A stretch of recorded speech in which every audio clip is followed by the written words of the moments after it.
In Michigan, Tim Collier does everything in his power to hold on to his love. For a long time and it's not good. He had to have her to himself, even if it meant plunging back into darkness.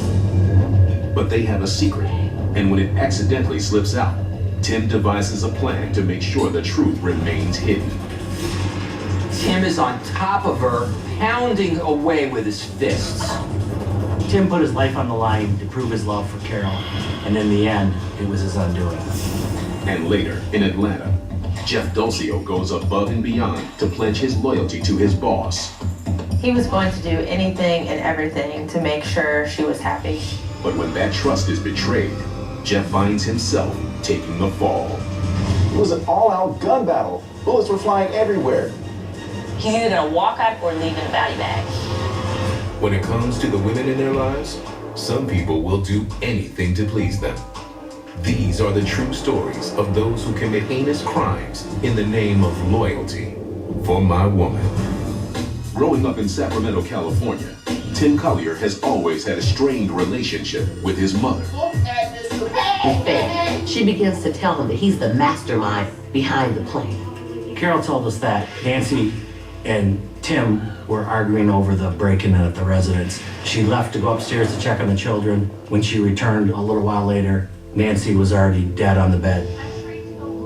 Relieved to unburden herself, she claims to be afraid to go home. So police put her in a safe house while her kids are out of harm's way at her sister-in-law's. Tim, who's been laying low at a relative's in Flint all day, During the interrogation, Tim is smart. He keeps quiet. He's very cautious of his answers. And he's very tight-lipped about any information about Nancy. adamant he knows nothing about what happened to Nancy. Investigators rock the boat and tell him that Carol is talking and pointing the finger at him, shocked and angry that his girlfriend is making him take the fall. Tim comes clean and takes it one step further with a stunning revelation. He gives a full statement implicating Carol was the one that killed Nancy, but also killed her first husband, Jesse. Tim's devastated that Carol threw him under the bus. He was there for her emotionally, physically, making sure that she was okay, and for her to say that she had nothing to do with it, that she was an innocent bystander, was very devastating for Tim. The following day, investigators bring Carol in for another round of questioning. Armed with more information, they turn the heat up on Carol, and it doesn't take long for the truth to boil to the surface.